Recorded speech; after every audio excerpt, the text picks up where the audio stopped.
जागो जागो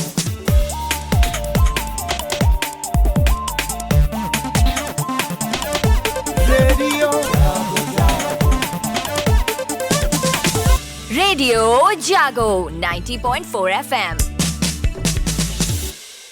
नमस्कार, ये रेडियो जागो 90.4 FM है।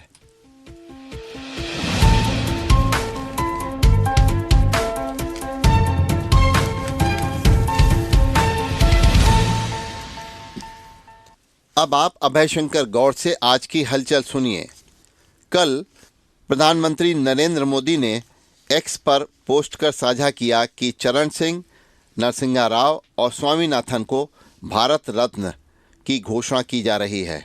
आजीवन किसानों के हितों की आवाज उठाने वाले पूर्व प्रधानमंत्री चौधरी चरण सिंह, आर्थिक सुधारों के माध्यम से देश को प्रगति का नया रास्ता दिखाने वाले पूर्व प्रधानमंत्री नरसिंहा राव और कृषि क्रांति के माध्यम से खाद्यान्न में देश को आत्मनिर्भर बनाने वाले एम.एस. स्वामीनाथन को भारत रत्न से सम्मानित किया जाएगा।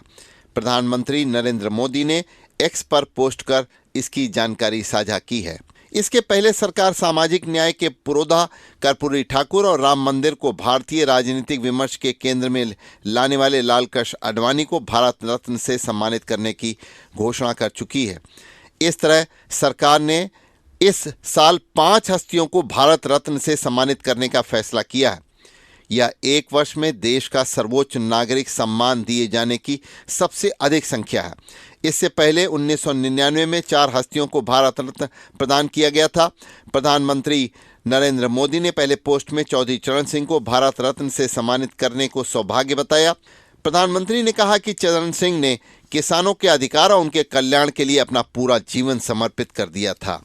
इस सिलसिले में उनके आपातकाल का डटकर विरोध और लोकतंत्र के लिए उनकी प्रतिबद्धता को पूरे देश को प्रेरित करने वाला प्रधानमंत्री ने बताया। प्रधानमंत्री ने अपने दूसरे पोस्ट में पूर्व प्रधानमंत्री नरसिंहा राव को भारत रत्न देने पर खुशी जताते हुए कहा कि उनकी विभिन्न भूमिकाओं में योगदान रहा है। प्रधानमंत्री ने कहा कि उदारीकरण के माध्यम से नरसिंहा राव ने देश को आर्थिक प्रगति के रास्ते पर ले गए और प्रधानमंत्री ने भारत की आर्थिक प्रगति की नींव रखने का श्रेय भी राव को दिया। अपने तीसरे पोस्ट में उन्होंने एम.एस. स्वामीनाथन को भारत रत्न देने का ऐलान करते हुए कृषि और किसान कल्याण के लिए उनको याद किया। प्रधानमंत्री ने कहा कि स्वामीनाथन ने दूरदर्शी नेतृत्व की बदौलत भारतीय कृषि सिर्फ अत्याधुनिक बनी बल्कि खाद्य एवं सुरक्षा को और समृद्ध बनाने के नए नए आयाम भी खोले गए। कल हरदोई के सीतापुर मार्ग पर शुक्लापुर गांव के पास नैमिषारण्य से लौट रही ट्रैक्टर ट्रॉली अनियंत्रित होकर पलट गई, जिसमें श्रद्धालुओं में महिला समेत 2 की मृत्यु हो गई और 25 अन्य लोग गंभीर रूप से घायल हो गए। पुलिस का कहना है कि बुलेरो को बचाने के प्रयास से घटना हुई। हालांकि मौके पर मौजूद लोगों का कहना है कि जानवर सामने आ गए थे, जिसकी वजह से घटना हुई और पुलिस इस पूरे प्रकरण की जांच कर रही है। पुलिस ने घायलों को अहिरोरी के मेडिकल कॉलेज में तुरंत भर्ती कराया। दुर्घटना में उसी गांव की आरती सहित कई लोग शामिल थे। इस घटना को लेकर प्रदेश के मुख्यमंत्री योगी आदित्यनाथ ने दुख व्यक्त किया है और उसी के साथ जिलाधिकारी को निर्देश दिया है कि घायलों की चिकित्सा व्यवस्था में कोई कमी न की जाए। जिलाधिकारी और पुलिस अधीक्षक ने मेडिकल कॉलेज पहुंचकर घायलों का कल हालचाल जाना और बेहतर स्वास्थ्य सुविधाएं मुहैया कराने के लिए उनको आश्वासन भी दिया। सार्वजनिक बसों से होने वाली दुर्घटनाओं में मृतकों के आश्रितों को दी जाने वाली सहायता राशि को राज्य सरकार बढ़ाएगी। कल विधानसभा में प्रश्नकाल के दौरान इस बारे में सवाल उठाने पर परिवहन राज्य मंत्री स्वतंत्र प्रभार दयाशंकर सिंह ने सदन में यह आश्वासन दिया। उन्होंने कहा कि सड़क सुरक्षा को लेकर सचेत राज्य सरकार इस संबंध में कुछ और कदम भी उठाने जा रही है।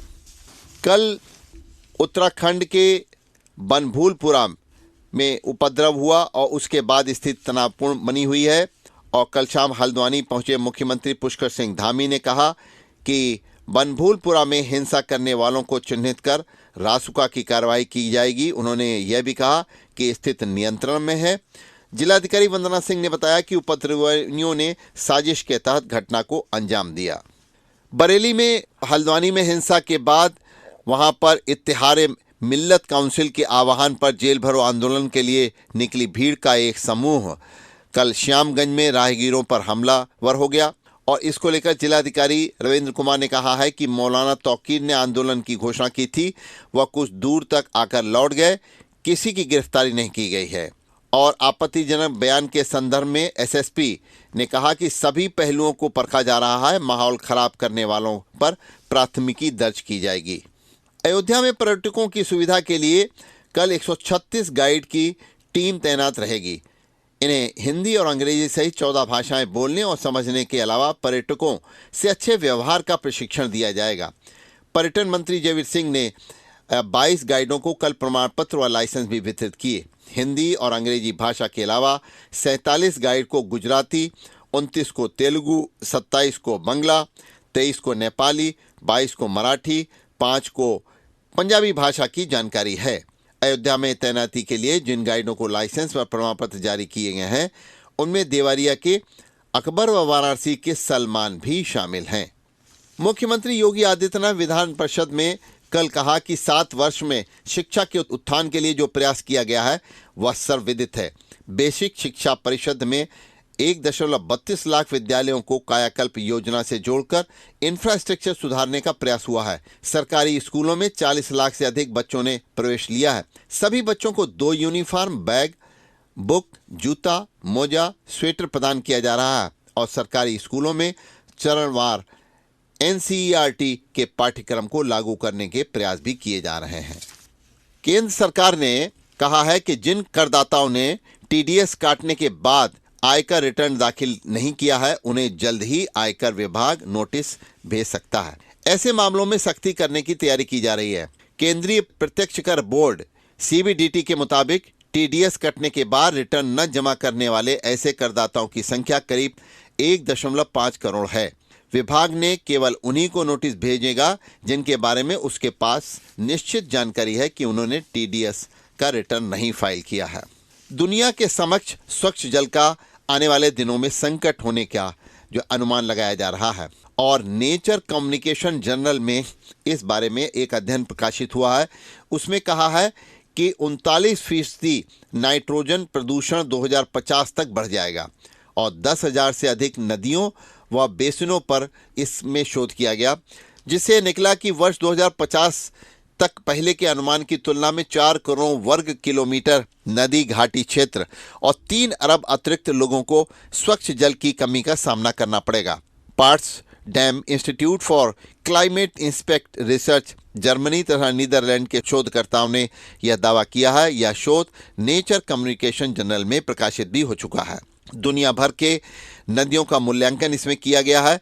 शोधकर्ताओं ने 2050 के दशक के लिए स्वच्छ पानी की कमी का दुनिया भर में मूल्यांकन किया और 10,000 से अधिक उप बेसिनों पर शोध में पाया कि जल प्रदूषण के कारण दुनिया में 2,000 से अधिक नदी घाटियों में पानी की कमी बढ़ गई है।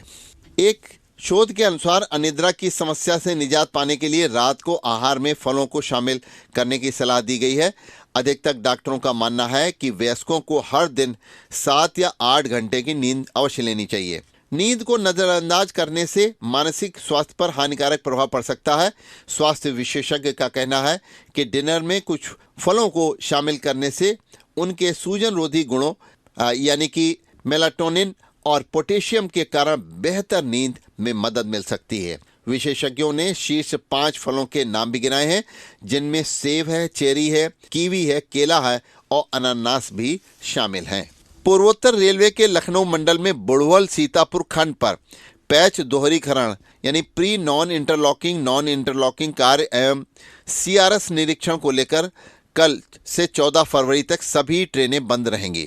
कल जिन ट्रेनों का संचालन होना था उनको भी रोक दिया गया और कल सिर्फ गोमती एक्सप्रेस ही रवाना की गई। ट्रेनें बंद होने के बाद लखनऊ जाने वाले यात्रियों को परेशानियों का सामना भी करना पड़ रहा है। उत्तर प्रदेश राजस्व विधिक सेवा प्राधिकरण लखनऊ के तत्वावधान में हरदोई में जिला विधिक सेवा प्राधिकरण की ओर से कार्यस्थल पर महिलाओं का यौन उत्पीड़न रोकथाम, निषेध और निवारण अधिनियम 2013 विषय पर विधिक जागरूकता कार्यक्रम आयोजित किया गया। आह्वान किया गया कि ऐसे मामलों को उजागर करें और अधिकारियों के पास शिकायत भी दर्ज कराएं।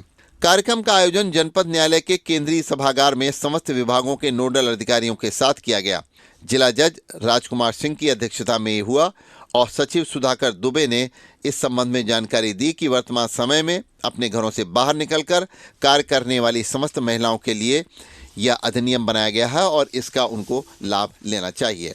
हरदोई में समग्र शिक्षा यानी समावेशी शिक्षा के तहत 52 बीआरसी पर कल 5 दिवसीय नोडल शिक्षकों के प्रशिक्षण का कार्यक्रम संपन्न हुआ। प्रशिक्षण में दिव्यांग बच्चों की हर एक गतिविधि में उनकी भागीदारी सुनिश्चित करने और उन्हें खेलकूद प्रतियोगिताओं में शामिल करने पर जोर दिया गया। BEO 52 R K. द्विवेदी और समग्र शिक्षा की समन्वयक आशा वर्मा ने कहा है कि बौद्धिक दिव्यांगता एक मानसिक बीमारी है, उसका कोई इलाज नहीं है। शोषण से बचाव हो और उसकी बौद्धिक क्षमता को बढ़ाने से मानसिक बीमारियों को भी दूर किया जा सकता है। मनमाने तरीके से हरदोई में दौड़ रही स्कूली वैन, अनफिट बसों और ई रिक्शा से जाने वाले बच्चों को बचाने के लिए अभियान चलाया जाता रहता है और इस अभियान में ये प्रयास किया जाता है कि ओवरलोडिंग से वाहनों को बचाया जाए तथा बच्चों को किसी भी तरीके से इन कारणों से दुर्घटना का शिकार न हो। हरदोई में उत्तर प्रदेश की बोर्ड की 10वीं व 12वीं परीक्षा को सकुशल संपन्न कराने के लिए इस समय कार्रवाई चल रही है। प्रश्न पत्रों को कड़ी सुरक्षा में रखा जाएगा। परीक्षा केंद्र पर एक केंद्र व्यवस्थापक, एक वाह्य केंद्र व्यवस्थापक, एक स्टैटिक मजिस्ट्रेट नियुक्त होगा। प्रश्न पत्रों की सुरक्षा एवं उनके सुरक्षित रहने के प्रत्येक परीक्षा केंद्र में स्ट्रांग रूम स्थापित किया जाएगा। यह स्ट्रांग रूम प्रधानाचार्य कक्ष से अलग होगा। स्ट्रांग रूम एवं इसमें रखी डबल लॉक अलमारी 24 घंटे सीसीटीवी कैमरे की निगरानी में रहेगी और यह बताया गया है कि डबल लॉक स्ट्रांग रूम से पुलिस अभिरक्षा में प्रश्न पत्रों के सील्ड बॉक्स को बंद करके बंद गाड़ी में डीआईओएस यानी जिला विद्यालय निरीक्षक, संबंधित परीक्षा केंद्र के केंद्र व्यवस्थापक या बाह्य केंद्र व्यवस्थापक, स्टैटिक मजिस्ट्रेट को दिलाएंगे। इसके बाद इन्हें परीक्षा केंद्र पर बने स्ट्रांग रूम में अनिवार्य रूप से केंद्र व्यवस्थापक, वाह्य केंद्र व्यवस्थापक एवं स्टैटिक मजिस्ट्रेट की उपस्थिति में डबल लॉक अलमारी में रखवाकर उनको सील किया जाएगा। हरदोई में विकास भवन स्थित स्वर्ण जयंती सभागार में कल जिलाधिकारी मंगला प्रसाद सिंह ने सीएम डैशबोर्ड की समीक्षा की। जिलाधिकारी ने कहा कि योजनाओं की प्रगति संबंधी सूचना समय से विभागीय पोर्टल पर फीड की जाए। आईजीआरएस के माध्यम से प्राप्त शिकायतों का समय से गुणवत्तापूर्ण निस्तारण करें। उन्होंने कहा कि डिफाल्टर श्रेणी में कोई प्रकरण आने व अधिक संख्या में असंतोषजनक फीडबैक आने पर संबंधित अधिकारी के विरुद्ध कार्रवाई की जाएगी। उपलब्ध धनराशि का समय पर व्यय न किए जाने पर कार्यदायी संस्थाओं की जवाबदेही भी तय करने के लिए जिलाधिकारी ने निर्देश दिए हैं। एक तरफ तो किसान छुट्टा जानवरों से परेशान है और इन छुट्टा जानवरों से किसानों को निजात दिलाने के लिए योगी सरकार ने काफ़ी व्यवस्थाएं की हैं। हर जगह गौ आश्रय स्थल खोले गए हैं और इन गौ आश्रय स्थल में वहाँ पे बंद मवेशियों को यानी कि छुट्टा मवेशियों को उनके भोजन के लिए भूसा खरीद की व्यवस्था की गई है। लेकिन अब भूसा खरीद में भी घोटाला हो रहा है। वर्ष 2020-21 में भूसे की खरीद को लेकर के भूसा खरीद में नियमों का अनुपालन नहीं किया गया और हरदोई में 40 गौशालाओं के 41 भुगतानों में यह चीज़ सामने भी आई जब लेखा परीक्षा विभाग ने इसकी जांच की। इस प्रकरण की जांच के लिए अब जिलाधिकारी ने 3 सदस्यीय जांच समिति भी गठित की है और उनका कहना है कि भूसा खरीदी नहीं, किसी भी सरकारी कार्य में वित्तीय अनियमितता मिली तो जिलाधिकारी ने कहा, मंगला प्रसाद सिंह ने कहा है कि आरोपियों को बख्शा नहीं जाएगा और इस कमेटी में अपर जिलाधिकारी प्रियंका सिंह को अध्यक्ष बनाया गया है। उनके साथ वरिष्ठ कोषाधिकारी सुरेश प्रजापति और अतिरिक्त मजिस्ट्रेट धीरेन्द्र श्रीवास्तव को भी इस भूसा को लेकर के जो जांच होगी उसमें शामिल किया गया है। हरदोई की संडीला तहसील को जिला बनाने की मांग संडीला के विधायक अलका अर्कवंशी द्वारा की गई है। लखनऊ में विधानसभा में बजट सत्र के दौरान कल संडीला की विधायक अलका सिंह अर्कवंशी ने संडीला को जिला बनाए जाने की मांग जोरदार तरीके से रखी। उन्होंने कहा कि संडीला जिला बनाने बहुत आवश्यक है और इसी के साथ उन्होंने यह भी मांग की कि आवासीय योजनाओं के तहत पात्रों को जो है आवास भी मिले। इसके साथ साथ उनका कहना है कि संडीला अगर जिला बनेगा तो लखनऊ के पास होने की वजह से उसको विकास के कई नए आयाम भी मिलेंगे। हरदोई के स्थानीय रोडवेज डिपो की बसों के माघ मेला में चले जाने से हरदोई में बसों की इस समय कमी चल रही है और बसों की कमी के कारण स्थानीय रोडवेज से यात्रा करने वाले यात्रियों को बसों के लिए घंटों इंतजार करना पड़ रहा है। स्थानीय हरदोई के स्टेशन से प्रतिदिन 132 बसों का विभिन्न मार्गों के लिए संचालन होता है। इसके अलावा अन्य डिपो की बसें भी स्थानीय स्टेशन पर पहुंचती हैं। रोडवेज बस स्टेशन से प्रतिदिन औसतन 10,000 यात्री यात्रा करते हैं। हरदोई रोडवेज पर के परिवहन निगम के क्षेत्रीय प्रबंधक अपराजित श्रीवास्तव का कहना है कि माघ मेले में जो बसें गई थीं वो वापस आ जाएंगी। परीक्षा के संबंध में अभी प्रशासन की ओर से जनपद के नाम नहीं दिए गए हैं। बसों के समस्या का निदान जल्दी ही किया जाएगा और परीक्षा के दौरान जो है आवेदकों को समस्या नहीं होगी, इसके लिए उन्होंने व्यवस्था की है, क्योंकि परीक्षा के दौरान बच्चे भी इधर से उधर जाते रहते हैं।